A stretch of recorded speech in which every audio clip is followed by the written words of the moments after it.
Ça y est, nous sommes live. Bonjour à tous et bonjour Karine.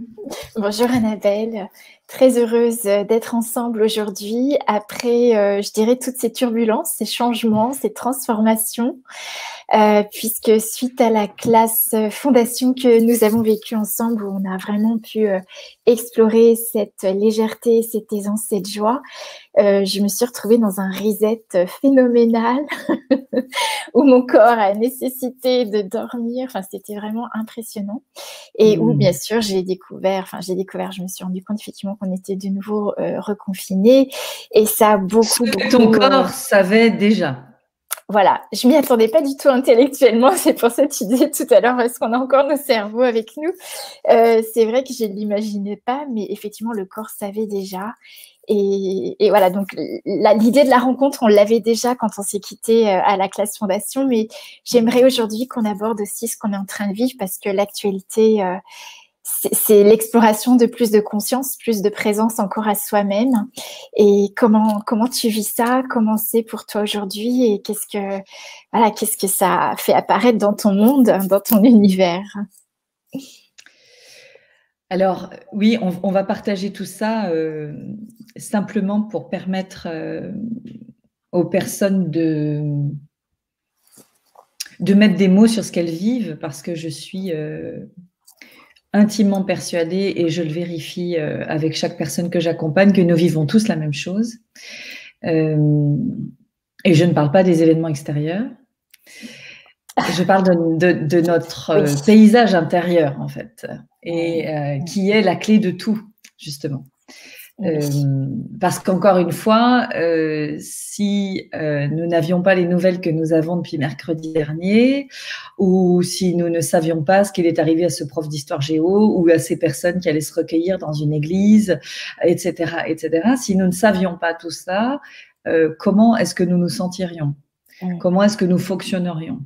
Donc moi, c'est toujours ça que je regarde, en fait. C'est-à-dire, si je n'avais pas cette information qui était venue jusqu'à moi, comment est-ce que je me sentirais? Comment est-ce que je vivrais? Est-ce que mon quotidien serait impacté de la même façon? Ça, c'est déjà la première chose. Donc, ça nous montre que si nous sommes très impactés, ça peut nous montrer que nous avons dépassé notre quota de temps passé à écouter les nouvelles, à lire les réactions des autres, à écouter les réactions des autres. Voilà.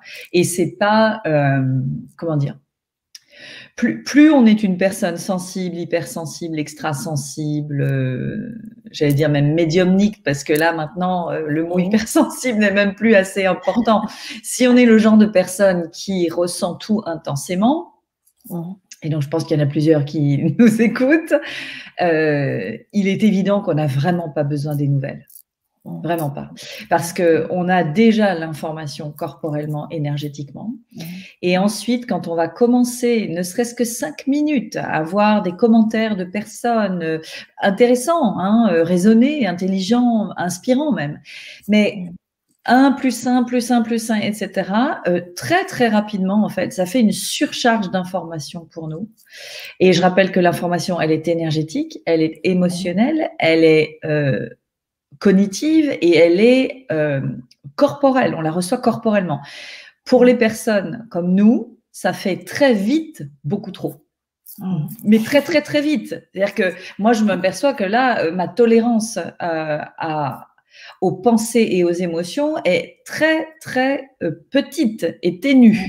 Donc, si je ne fais pas attention, si je me laisse embarquer dans mon enthousiasme, ma curiosité, mon envie de comprendre le monde et ce qui se passe, je peux me faire complètement débarquer.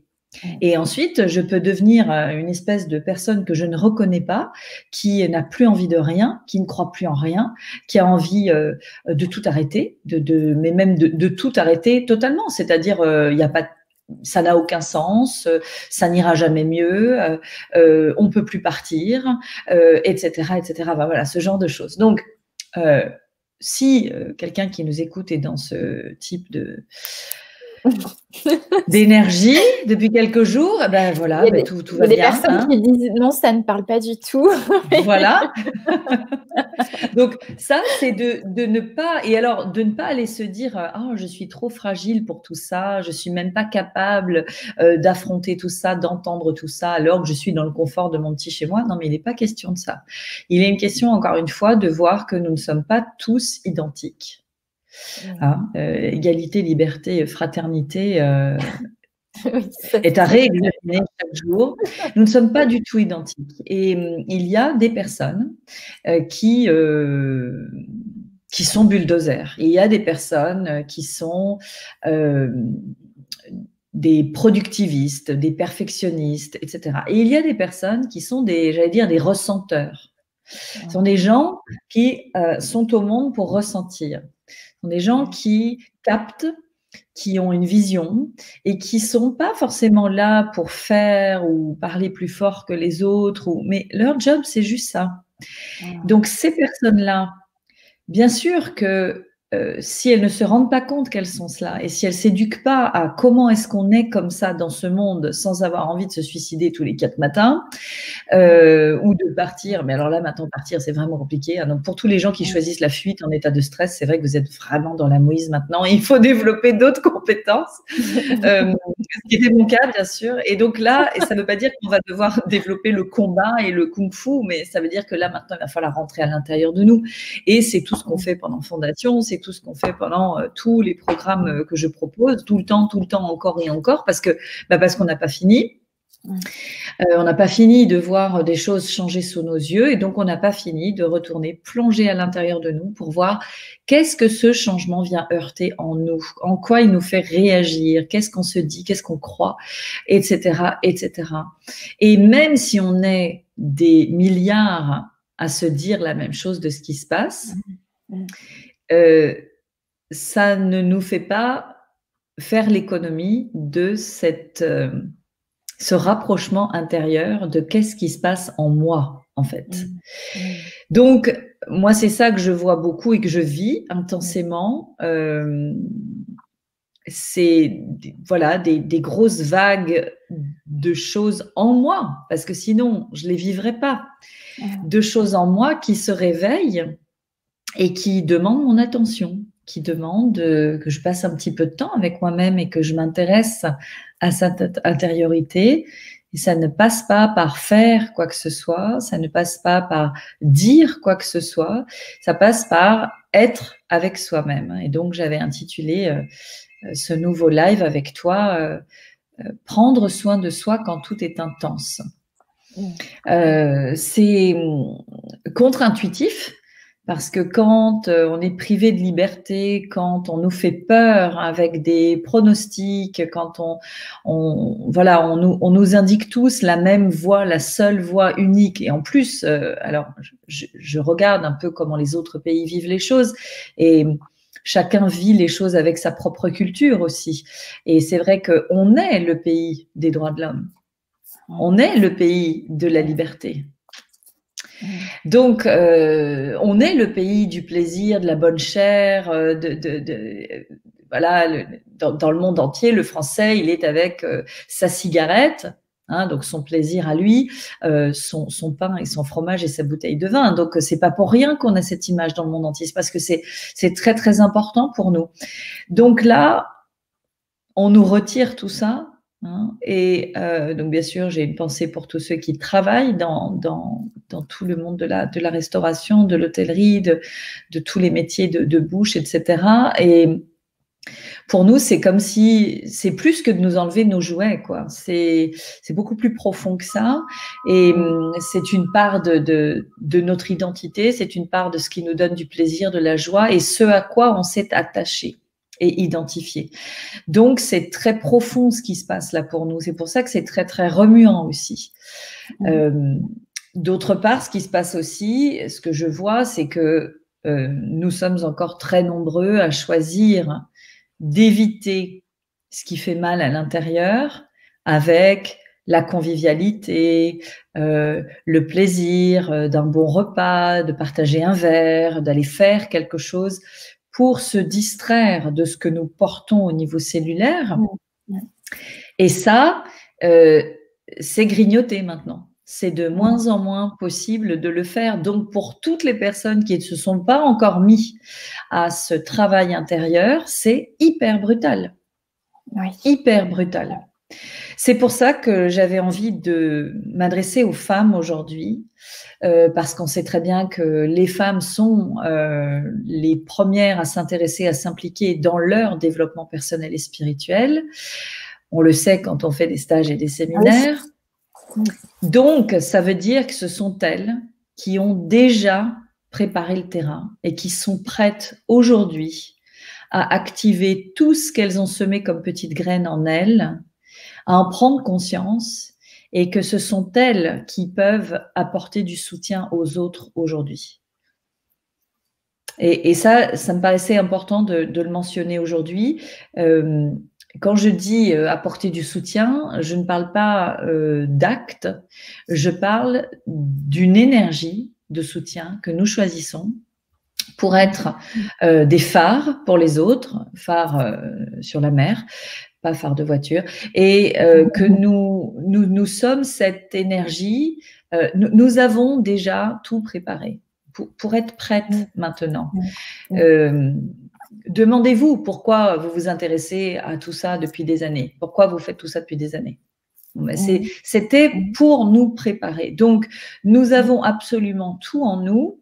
Alors, il y a des jours où, en effet, on va avoir l'impression qu'on ne sert à rien, qu'on est minuscule, que notre voix ne compte pas, que de toute façon, on va se faire écrabouiller comme tout le monde par tout ce système, etc., etc. Et c'est OK, on peut se faire renverser par cette vague-là, 1 jour, 2 jours, 3 jours, 4 jours peut-être. Et vous verrez que c'est toujours lié aux événements. C'est toujours lié à ce qui se passe dans le monde ou dans votre pays ou dans votre culture. Plus un maximum de personnes sont dans quelque chose de violent, de brutal, de l'ordre de la perte ou de l'injustice, plus vous allez en avoir les manifestations, que vous écoutiez les nouvelles ou pas.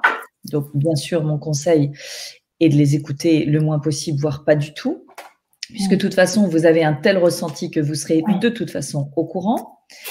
Je pense aussi à tous les parents qui doivent avoir aujourd'hui une parole équilibrante, rassurante et vraie auprès de leurs enfants. Moi, j'ai une petite fille qui, dimanche soir, m'a dit « Maman, je ne veux pas mourir. Et si il se passait quelque chose dans mon école ?» Voilà, donc, face à ce genre de remarques tout à fait naturelles, bien sûr, de la part d'un enfant qui entend ce qui se passe dans le monde, même si les nouvelles ne sont pas à la maison, elles sont dans le monde, elles sont à l'école, elles sont avec les amis, etc. Comment avoir une parole équilibrante, protectrice et vraie? C'est-à-dire pas une parole qui raconte n'importe quoi, mais tout ira bien, mais c'est chez les autres, c'est pas chez nous, et pas une parole qui fait peur. Parce que notre job en tant que parent n'est pas de laisser un enfant de 10 ans, ni même de 18, dans cette tourmente médiatique et dans cette activation de toutes les peurs, de toutes les haines et de toutes les divisions. Donc, comment, en tant que parent, être cette énergie qui peut être contenant et enveloppant pour ce que nous sommes en train de vivre. Voilà. Et donc, je dirais que là, en ce moment, le chantier est grand pour nous et j'allais dire surtout pour les femmes, parce qu'encore une fois, elles se préparent depuis très longtemps. Et nous sommes aujourd'hui exactement dans tout ce que les femmes sont et peuvent choisir d'incarner, c'est-à-dire prendre soin d'eux. Prendre soin de soi pour pouvoir prendre soin de l'autre quand il trébuche, quand il tombe, quand il a peur, quand il se fait mal, quand il n'y croit plus, quand il n'a plus envie. Je pense que les problématiques de motivation des enfants et des étudiants vont être très importantes. Bien sûr, celles de toutes les personnes qui travaillent également, mais les enfants encore plus commencent à questionner un petit peu la protection du système scolaire, par exemple. Donc, nous sommes dans un gigantesque exercice d'accord? Grandeur nature. Donc, vu qu'il est grandeur nature, il peut être très remuant, très anxiogène. Si c'est anxiogène, c'est que nous avons encore des particules de blessures en nous qui sont anxieuses. D'accord? Sinon, ce ne serait pas anxiogène. Si je me mets en colère, c'est qu'il y a encore des choses que je peux aller regarder en moi et qui nécessitent mon attention, ma gentillesse, ma douceur, ma compréhension, parce que sinon, je ne réagirai pas de cette façon-là. Donc, les périodes de sommeil, de léthargie, de démotivation sont à vivre entièrement sans les juger. Elles sont temporaires. Et parce qu'on les vit totalement sans se juger, et qu'on choisit de varier ces sources de messages aussi, elles vont passer. Et derrière, on va avoir à nouveau une vague de lumière, une vague de confiance, de puissance et de soutien que nous devons être pour nous-mêmes pour pouvoir l'être pour les autres. C'est tout ce que tu dis. Voilà, certaines personnes nous mettent dans les commentaires, effectivement, chantier immense. Voilà, 3 jours difficiles, prostrée, en colère. Je sens que je remonte. Voilà, effectivement. Donc, les questions se bousculent devant des non-sens, fatigués. Comment chacun ici vit tout cela? Effectivement, alors il y a même une personne qui dit: j'ai commencé des crises d'angoisse mercredi matin, je me suis éloignée des news et en même temps juste le fait de sortir de chez moi fait que déjà je capte encore plus intensément et donc les outils, les questions ne suffisent pas pour calmer ces intensités. Non, c'est certain. Non, c'est certain. Là, on n'est plus à l'heure de la technique là.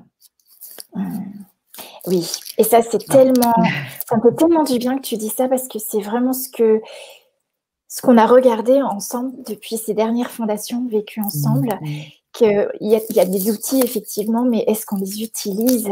Et effectivement, on n'est plus à l'heure de la technique et ça me fait du bien de l'entendre et je pense que c'est important qu'on l'entende et qu'on reconnaisse qu'on a d'autres choses en nous et créer justement, aller dans cet espace, comme tu dis, d'ouverture intérieure. Oui, c'est être en fait. Là, on est plus dans la technique, c'est-à-dire que les techniques qu'on a pu apprendre, elles ont été apprises, d'accord. Est-ce qu'elles ont été intégrées? Est-ce qu'elles ont été synthétisées avec notre être? Est-ce qu'elles ont été honorées comme des parties de nous oubliées qui se sont réveillées et pas comme des techniques extérieures qui viendraient de quelque chose d'autre que nous? C'est là où aujourd'hui réside la différence entre quelqu'un qui va tenir debout même si c'est compliqué et qui peut soutenir les autres et quelqu'un d'autre qui n'arrive plus à tenir debout comme si quelque chose s'était effondré en lui. D'accord? Donc, d'abord, l'effondrement à l'intérieur, il est encore une fois temporaire. Hein, ce sont des vagues et il nous faut les accepter. Il y a de la lumière parce qu'il y a de l'obscurité. Il y a des belles choses parce qu'il y a des choses atroces. Le yin et le yang, c'est un ensemble. D'accord? C'est pas séparé. Donc, on ne peut pas trouver ça normal quand tout va bien et être horrifié et perdre le goût de la vie quand tout devient compliqué. Ça, c'est pas la vie.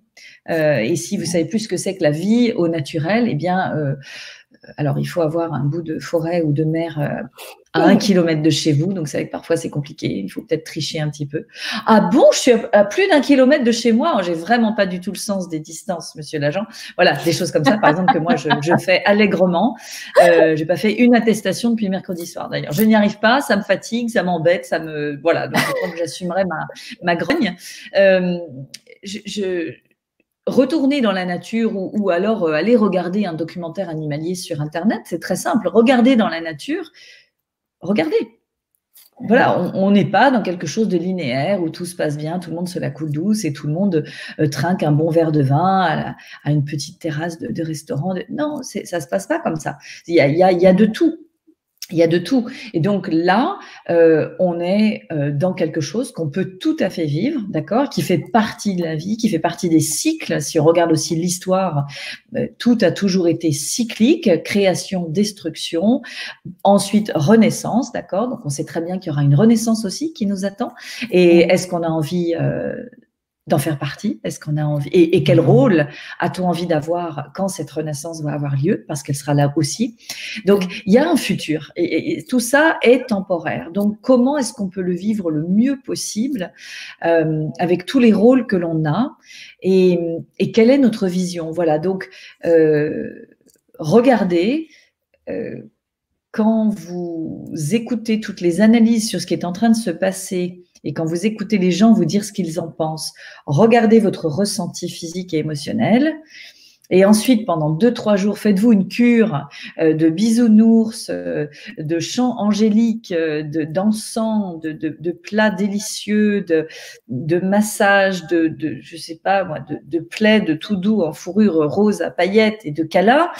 Et vous verrez que vous n'avez plus du tout le même état émotionnel. Et voilà. Donc, qu'est-ce que ça veut dire, encore une fois? Alors, j'entends déjà les gens dire ah, mais on peut pas quand même se couper de toute l'information, Annabelle. Bah, c'est un choix, en fait.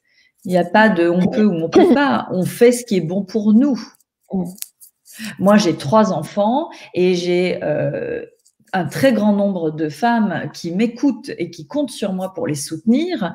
Je ne vais pas volontairement choisir de me polluer pour activer des peurs qui sont même pas les miennes la plupart du temps et des espèces de façons de penser qui en fait vont bousiller mon quotidien, me faire baisser toute mon énergie et faire que je ne pourrais pas être la personne que j'ai envie d'être pour les gens que j'ai choisi de soutenir.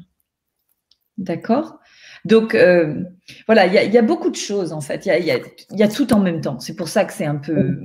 Dormez beaucoup. Moi, je sais que je me couche très tôt. Je me lève tôt, mais je me couche très tôt. Je n'hésite pas à aller m'allonger, à fermer mes yeux, à me détendre, à ne rien faire, à contempler le ciel, à contempler l'automne, aller me balader bien sûr un petit peu, mais je sens aussi de plus en plus, bon c'est novembre, hein, novembre c'est l'introspection, c'est la préparation de la mort dans la nature, donc c'est c'est ce recueillement, ce dépouillement, cette quasi-austérité, et comme par hasard, boum, on nous confine. Donc, est-ce que vraiment c'est dramatique? Est-ce que vraiment c'est embêtant d'être chez nous? Et si on n'est pas tout seul chez nous, est-ce qu'on peut se faire un petit coin juste à nous, où on est bien, où on a de l'espace, où peut-être on met un casque, on va écouter des choses douces qui nous font du bien, ou juste le bruit d'une rivière, le bruit du vent dans les forêts. Moi, je sais que j'ai du mal à écouter quoi que ce soit en ce moment. Je trouve qu'il y a aussi beaucoup de blabla et ça me… Je crois que j'ai vraiment perdu des morceaux de mon cerveau cognitif et mental. Et donc,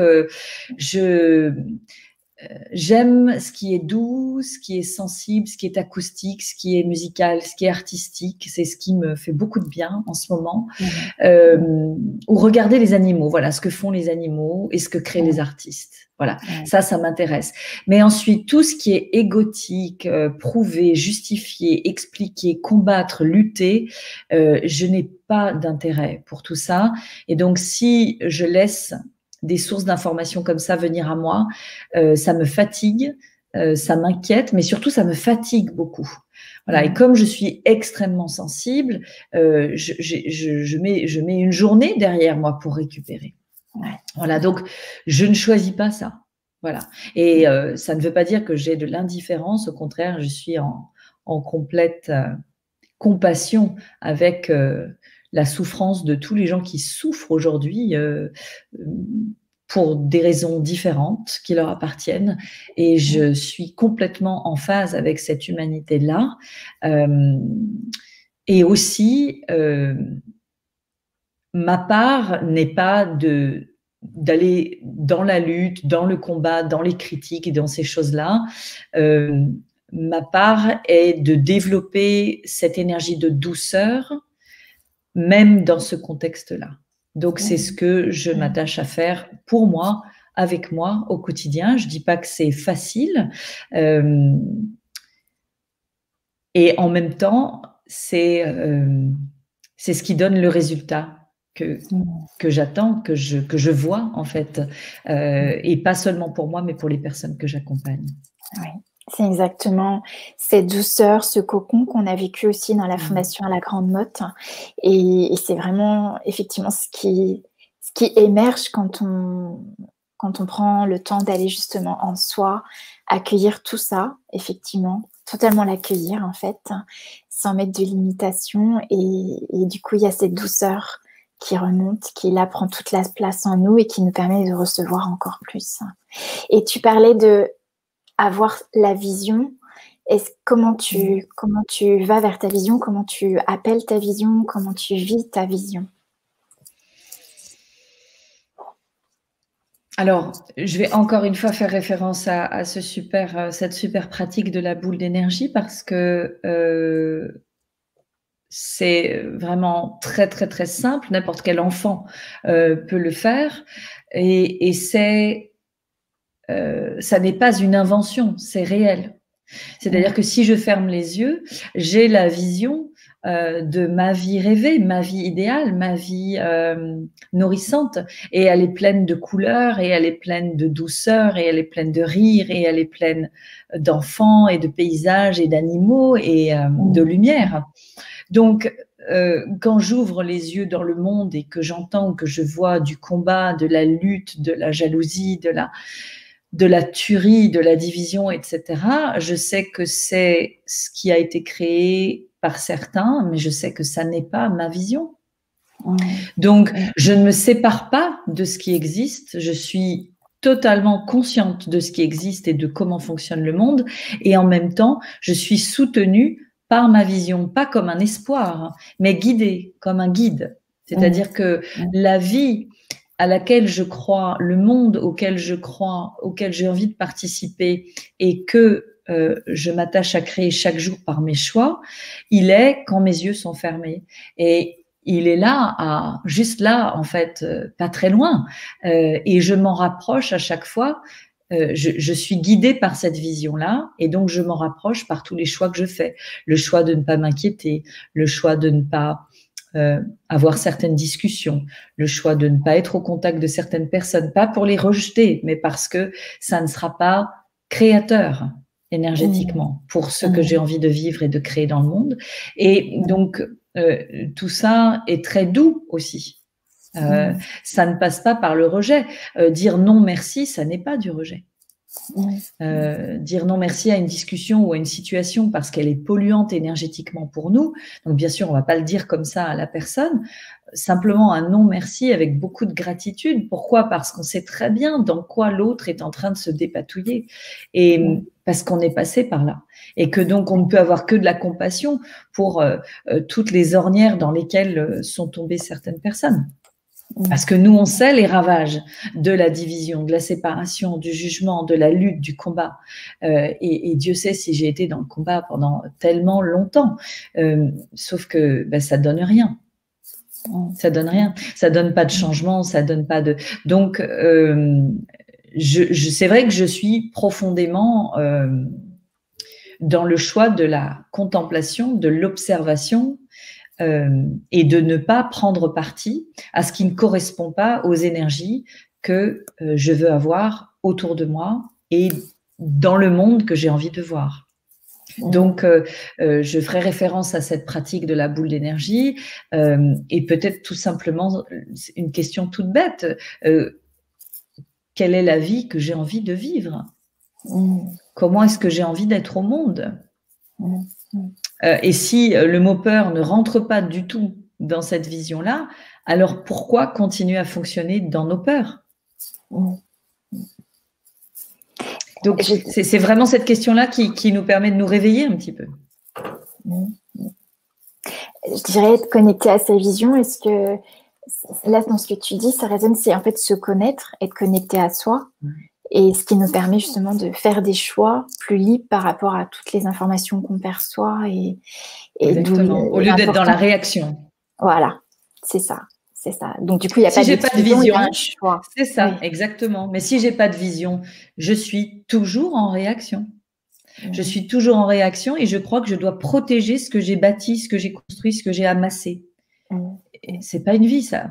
Et c'est une vie de pénurie. Donc, je vais perdre et je vais souffrir quand je perds des choses, des personnes, des situations, des médailles.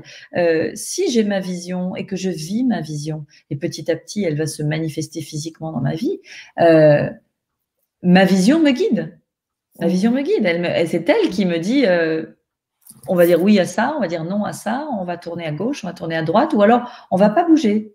Là, on va pas bouger. Et on va bouger peut-être au mois de décembre. Là, moi, novembre, je ne sens pas du tout de mouvement. Je te l'avais dit début de semaine. J'ai vraiment eu une vision forte de non-mouvement. Mais ce n'était pas négatif du tout. Mais c'était juste, ça ne bouge plus. Ça ne bouge plus. Tu ne sors pas de chez toi. Ok, bon, très bien. Il se trouve que moi, là où je vis, c'est là où j'ai envie de vivre. Voilà, c'est ça aussi, c'est que là où je vis aujourd'hui, c'était la vision que j'avais et que j'ai créée. Donc, j'y suis bien sûr. Alors, pour toutes les personnes qui sont peut-être dans quelque chose qu'elles n'ont pas totalement choisi, ou avec des personnes qui ne fonctionnent pas tout à fait comme elles, qui n'ont pas la même sensibilité, qui ne partagent pas la même vision des choses, c'est toujours pareil. C'est être le plus possible dans l'observation, vous connecter à votre vision et la laisser vous soutenir, en fait. Votre vision, elle est là pour vous soutenir, justement, dans les moments difficiles. C'est ça. Tu réponds exactement à une personne qui disait qu'elle ne regarde pas les infos, mais elle vit avec son mari ou voilà, ses enfants lui reparlent des infos, etc. Et en fait, tu réponds exactement à cette question, c'est-à-dire, voilà, est-ce qu'elle peut juste être là, observer et recevoir ce qui est là et justement se reconnecter, voilà, accueillir le soutien de sa vision, effectivement, c'est ça. On est et en tant que femme, il s'agit aussi pour elle d'ouvrir les yeux sur son rôle. Oui. Et le propre, en fait, du féminin, c'est d'être. Ça n'est pas de tout expliquer, de tout verbaliser. C'est-à-dire que quand vous êtes le soutien pour votre famille, vous n'avez pas besoin d'en parler. Vous n'avez pas besoin de leur dire, par exemple, de contredire ou de contester tout ce qu'ils entendent ou ce à quoi ils croient. C'est énergétique, en fait. Vous êtes une ressource d'énergie, un trésor d'énergie au sein de votre famille. Vous vous en rendez même pas compte. Et vous vibrez. Et en fait, toute l'énergie que vous vibrez, que vous émanez, est là pour soutenir toutes ces personnes-là. Et plus vous reconnaissez ça, plus vous êtes ça, ça vous nourrit, ça vous fait du bien. Et toutes ces personnes-là vont commencer à se désintéresser de tout ça. C'est ça. Et là, c'est gagné. C'est ça. Et du coup, on n'est plus dans le faire, on est juste dans l'être. Et c'est aussi ce dont on parlait la dernière fondation, mais puisqu'on voulait aborder le sujet des femmes entrepreneurs, c'est quelque chose qui t'a inspiré depuis quelques mois, et plus particulièrement parce que tu proposes en décembre qu'on se retrouve pour... à un moment donné, tu dis être une femme entrepreneur, ça exige de se connaître intégralement et de guérir en soi ces deux forces extraordinaires qui sont les énergies féminines et masculines. Et là, tu dis même dans son foyer, on est ce pilier. Donc, voilà, donc on propose une immersion, effectivement, Femmes Entrepreneurs, du 1er décembre au 3 décembre. Et j'aimerais que tu nous en parles plus parce que j'ai eu pas mal de questions. Déjà, pourquoi pour les femmes? Et qu'est-ce que tu as observé qui serait essentiel aujourd'hui pour les femmes de prendre conscience, de regarder, d'intégrer dans leur vie? En fait, ce que je vois beaucoup, c'est que la femme qui devient entrepreneur n'a pas d'autre choix que de devenir une machine à gagner de l'argent, une machine à performer, une machine à produire. Et dans ce côté masculin perverti de la performance et de la compétition. Or, les femmes entrepreneurs que j'accompagne sont bien sûr, ne vendent ni des armes, ni ne travaillent pour Monsanto. Ce sont toutes des femmes qui ont à cœur de changer le monde, d'accompagner les personnes dans leur transformation, d'aider, de soutenir, de faire qu'il y ait moins de souffrance, etc., etc. Donc, ce sont des femmes qui ne vont pas du tout se reconnaître dans cette façon de faire du business qui nous est proposée comme ça partout. Donc, soit elles y vont à contre-cœur, et comme tout ce qu'on fait à contre-cœur, ça n'est absolument pas source de plaisir. Et je rappelle que c'est votre plaisir et votre joie qui va faire que vous aurez une clientèle et vous créerez aussi une abondance financière. Ouais. Donc, comme elles y vont à contre-cœur, ça ne fonctionnera pas. Donc, elles ne vont pas développer leur clientèle, vont pas développer leur chiffre d'affaires. Et donc, elles vont être insatisfaites, frustrées, parce qu'elles savent très bien qu'elles ont les capacités. Elles savent très bien qu'elles ont une clientèle potentielle. Donc, voilà, ça crée ce que ça crée. Et les autres femmes que j'observe et qui donc viennent aussi travailler avec moi, ce sont ces femmes qui ont refusé cette façon de faire du business qui est dans ce masculin perverti, qui ne veulent absolument pas y aller, donc, et qui restent avec un côté féminin que j'appelle aussi le féminin blessé, c'est-à-dire un côté féminin qui n'a pas activé sa puissance. Il n'y a pas plus puissant que le féminin. C'est exactement ce que tu viens d'exprimer. Ouais. D'accord. Donc, mais simplement, il n'y a pas plus puissant que le féminin qui se reconnaît. Le féminin qui ne se reconnaît pas, malheureusement, peut se victimiser, peut raser les murs, peut ne pas oser prendre la parole, ne pas oser dire ce qu'elle fait, voilà, être toujours comme ça, dans cette timidité, dans ce de toute façon, je n'y arriverai pas, mais qui est-ce que je suis pour? Et j'entends encore beaucoup de personnes me dire ça. Et ce ne sont pas des personnes qui ont 20 ans ou qui ont la timidité d'une adolescente. Hein. Ce sont des mères de famille, des femmes qui ont bossé des années en entreprise, qui ont été capables mais rendez-vous compte de tout ce que vous êtes capable de faire, de créer, d'endurer, toutes les responsabilités que vous avez eues. Donc, dans ces deux options, aller à contre-cœur dans cette façon masculine d'être entrepreneur qui ne nous correspond pas, ou le refuser le masculin qui doit être développé dans l'entrepreneuriat, tout en restant dans un féminin qui ne reconnaît pas sa puissance, ces deux options-là sont stériles. Donc, elles ne donneront pas de clientèle, elles ne donneront pas de chiffre d'affaires et elles ne changeront pas le monde.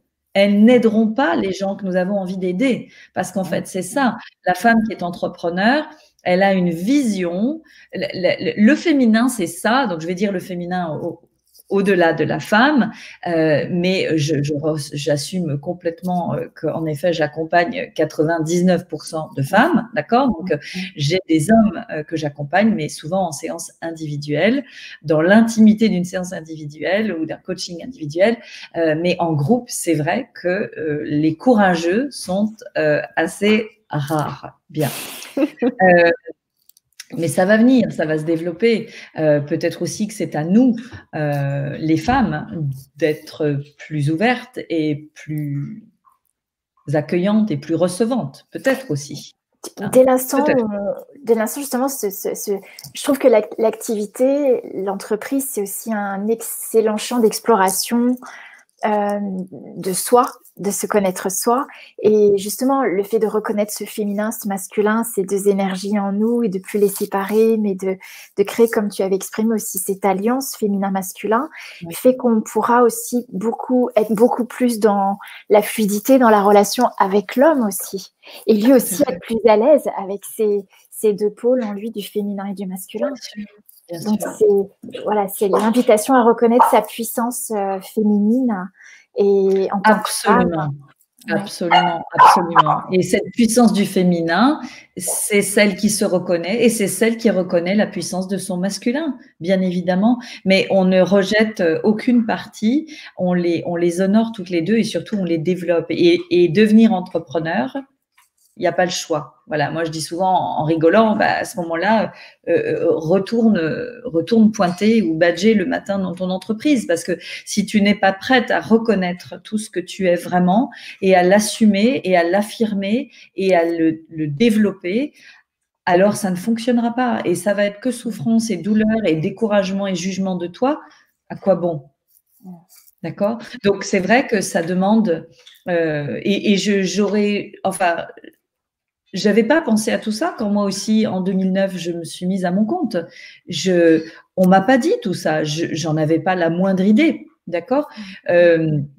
Moi, dans ma famille, les gens qui étaient à leur compte en profession libérale, ils mettaient leur plaque sur le mur, ils avaient fait des études qui leur donnaient le droit. Il y avait un numerus clausus, ils avaient le droit de mettre leur plaque, ils étaient dans le bottin et on venait les voir.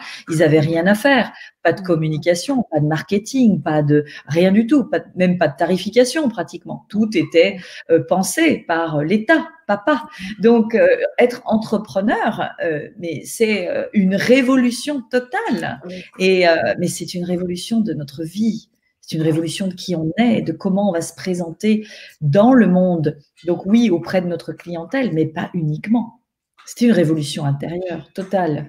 C'est une véritable aventure. Donc, c'est vrai que j'aime bien prendre un temps dédié à ces femmes-là qui ont fait ce choix-là, qui est très courageux, prendre un temps pour justement mettre tout à plat et regarder, célébrer les victoires, regarder les difficultés, développer les compétences qui sont restées endormies ou ignorées, réévaluer, réajuster, parce que pareil, qu'est-ce qu'on veut pour 2021? Comment est-ce qu'on veut s'adapter à tout ce qui se passe et qui ne reviendra manifestement pas en arrière? Est-ce qu'on a envie d'être leader du changement? Est-ce qu'on a envie de le suivre en le connaissant, ce changement? Ou est-ce qu'on a envie d'être ballotté à gauche, à droite et de subir ce qui se passe? Oui, c'est ça. C'est ça. Et c'est pour ça que tu disais, donc pour quel entrepreneur? Des personnes qui ont déjà démarré, des personnes qui veulent démarrer, à qui est-ce que ça s'adresse? Je dirais que ça s'adresse à tout le monde parce que même quelqu'un qui sent qu'elle n'a pas envie de retrouver un job dans une entreprise, ni même de commencer, si c'était quelqu'un de tout jeune qui est au début de sa vie professionnelle, ce qui compte, c'est l'élan intérieur. Ce qui compte, c'est notre ressenti, notre savoir intérieur, notre intuition. Donc, si vous êtes intéressé par l'entrepreneuriat, que vous ayez déjà votre projet, qui soit pas encore tout à fait ficelé, ou que vous soyez déjà entrepreneur depuis peu de temps ou depuis longtemps. Moi, j'ai accompagné des personnes qui sont dans leur activité depuis des années, des années et des années. Et cet accompagnement leur a permis de changer parce qu'elles étaient en train de couler.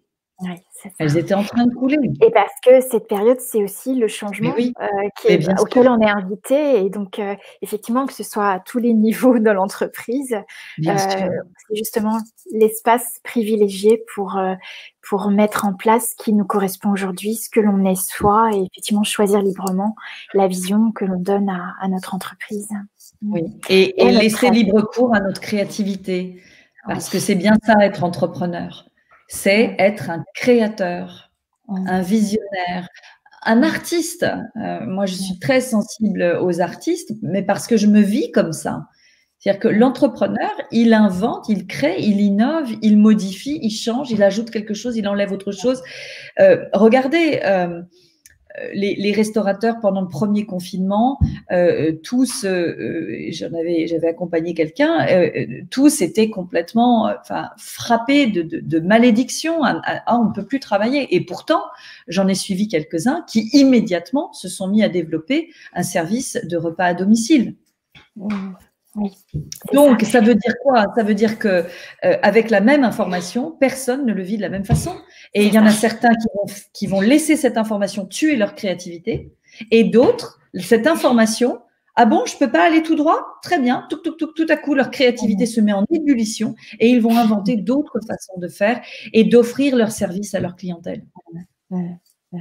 Et on a besoin de moments, d'espace-temps, de bulles, et souvent en collectif, pour pouvoir faire redémarrer tout ça. Oui, c'est ça. Créer cet espace où chacun peut justement, on peut se connecter les uns les autres, et puis aussi regarder dans les espaces qu'est-ce que ça fait résonner en soi et qu'est-ce qui nous appartient réellement dans tout ça. Exactement. Et je voudrais donner l'exemple d'une personne que j'aime beaucoup. C'est l'actrice Drew Barrymore, qui doit avoir mon âge, je crois. Actrice américaine qui a eu un parcours très, très, très difficile. Elle n'a pas eu d'enfance. Sa mère l'utilisait, était son agent. Donc, elle a commencé le cinéma à 11 mois. À 13 ans, elle était cocaïnomane, addict à l'alcool, à la cigarette, etc. Ou même à 11 ans, je crois. Donc, vraiment, c'est quelqu'un qui a eu un parcours extrêmement, extrêmement difficile et qui a changé et qui s'est transformé et qui a évolué et qui aujourd'hui a développé son propre show télévisé quotidien. Donc, ce qui aux États-Unis n'est pas une mince affaire, ça représente des budgets absolument colossaux. Tout est sur ses épaules, donc c'est une énorme pression. Vu son parcours, et comme c'est une véritable artiste, c'est quelqu'un, une hypersensible, qui vit mal la pression parce qu'elle vit tout de façon très très intense. Et si vous avez l'occasion, je ne sais pas si c'est traduit en français par contre, mais c'est sur Internet, donc ça s'appelle The Drew Barrymore Show, et elle fait tout un film de 3 heures sur le making-of de ce projet. Et elle explique justement que ce projet a vu le jour avant le confinement. Le show devait démarrer en mars 2020, bien évidemment n'a pas pu démarrer en live et qu'elle s'est retrouvée face à un choix, c'est-à-dire est-ce qu'on abandonne tout, on arrête tout ou est-ce qu'on continue et on devient créatif et on invente le show télé de demain sans public. Voilà, on invente quelque chose d'autre et c'est exactement ce qu'elle et son équipe ont fait et c'est un truc hallucinant et c'est en fait l'avenir de la télévision et elle est complètement novatrice, complètement avant-gardiste, mais bien sûr elle est passée par des épisodes d'angoisse, de crise d'angoisse, de panique, à plus dormir, à plus pouvoir s'alimenter, aiguë, bien évidemment, parce que quand tout s'effondre et que tous les signaux disent non, c'est plus possible, vous pouvez plus le faire. On est tenté de se rallier à ça et de s'aligner avec ça. Ou alors, on peut se dire, ah bon, c'est non, ah bon, c'est pas possible. Eh ben, qu'est-ce que je vais pouvoir inventer qui sera possible puisque j'ai ma vision de ce show télé. Et c'est exactement ce qu'elle a fait. Et c'est un truc incroyable. Et c'est l'avenir de la télévision. C'est-à-dire que maintenant, tout va d'ailleurs se passer comme ça. Il fallait qu'une personne démarre pour qu'ensuite, bien sûr, tout le monde va s'engouffrer. Et d'ici 1 an, ce sera naturel, évident, et on aura même oublié le début. Donc, c'est ça pour tous nos métiers, toutes nos activités. Nous n'allons pas travailler comme nous avons toujours travaillé jusqu'alors. Nous allons travailler d'une façon complètement différente. Et ça n'est pas moins bien. C'est comme ça. Nous n'allons pas seulement travailler de façon différente, nous allons vivre de façon différente. Donc, on se prépare. Et traverser ce chaos, comme on disait, c'est essentiel en fait, parce que c'est là où on peut faire naître autre chose en fait, créer. Bien sûr, si on l'évite, si on le refuse, si on le rejette, on ne sera pas prêt pour la période d'après. Donc là, c'est une période de préparation. Donc, se préparer pour la suite, c'est laisser des choses qui ne nous servent plus aujourd'hui, la peur, l'inquiétude, le doute de soi, tout ce discours négatif à propos de nous-mêmes et de nos soi-disant incompétences, et d'activer tout ce qui va nous soutenir pour la suite. Voilà. Donc aussi, je le répète toujours, mais s'entourer, c'est pour ça aussi qu'on crée des moments collectifs, s'entourer de personnes qui sont soutenantes, positives et qui sont dans la même recherche que nous. Parce que avec notre sensibilité, notre intensité, il suffit d'une conversation avec quelqu'un, même de notre famille, qui pourtant nous aime, mais qui va distiller du négatif, du doute, etc. Et on en a pour 3 jours à s'en remettre. C'est ça, c'est ça. D'où ces espaces de fondation, puisqu'il y aura une dernière fondation que nous allons faire en ligne avec toi, Annabelle, donc du 20 au 23 novembre. 19 non, tu as raison. Non, pardon, c'est moi qui… Oui. Où tu as pu justement percevoir comment aménager les horaires pour que ce soit justement une dynamique propice à créer ces espaces d'échange, mais aussi de création et d'exploration de l'être ensemble. Et aussi parce que c'est quelque part, comme tu dis, effectivement, on est en train de s'intérioriser avec le processus de la saison et aussi de mettre en vie quelque chose de nouveau puisque c'est la fin d'année et qu'est-ce qu'on a envie de créer justement dans notre futur. Et c'est cet espace qu'on peut aussi s'offrir. Et j'aime beaucoup le mot que tu emploies souvent, c'est s'honorer. Est-ce qu'on peut justement créer cet espace et honorer la conscience que l'on est parce qu'on est tout le temps conscience. Il s'agit d'être là, de choisir d'être là, de recevoir tout cela, tout ce qui est présent dans notre vie. Donc, du 20-23 en ligne pour Fondation et également du 1er au 3 décembre pour femmes entrepreneurs. Et voilà, et aussi faire vivre la nouvelle entrepreneur et la puissance de la femme que nous sommes pleinement. Oui. Et ça vaut pour si jamais un monsieur passe par là et nous écoute, ça vaut pour vous aussi et pour votre féminin et la puissance de votre féminin, mais que malheureusement, on vous a encore trop appris à taire et à nier, à camoufler, alors que c'est un moteur juste extraordinaire et que nous apprécions énormément en vous. Merci beaucoup, beaucoup Annabelle, parce que voilà, parce c'était un moment particulier. On a exprimé ce qui était là, vivant, présent pour nous en ce moment. Et je vois effectivement dans les commentaires que ça résonne beaucoup. Voilà, il y a des personnes qui disent que tu inspires tellement. Et voilà, effectivement, ça permet de raisonner, faire résonner et reconnaître tout ce que nous vivons, tout ce que nous traversons. Et aussi de se sentir soutenu. Donc, c'est toujours une grande joie d'être ensemble. Annabelle, merci de ta présence. Merci d'être aussi ce phare pour nous et pour se connecter à nous, à ce qu'on est vraiment plus encore. Donc, on n'abandonne pas et on continue de prendre soin de soi. S'il y a une seule chose à faire, c'est ça, prendre soin de soi et prendre soin donc de son avenir, ce qui est exactement la même chose. Merci. Merci à toi, Karine, et à bientôt. Merci à tout le monde de nous avoir suivis en direct et en replay pour toutes les autres personnes. À très bientôt. Au revoir. À très bientôt. Au revoir.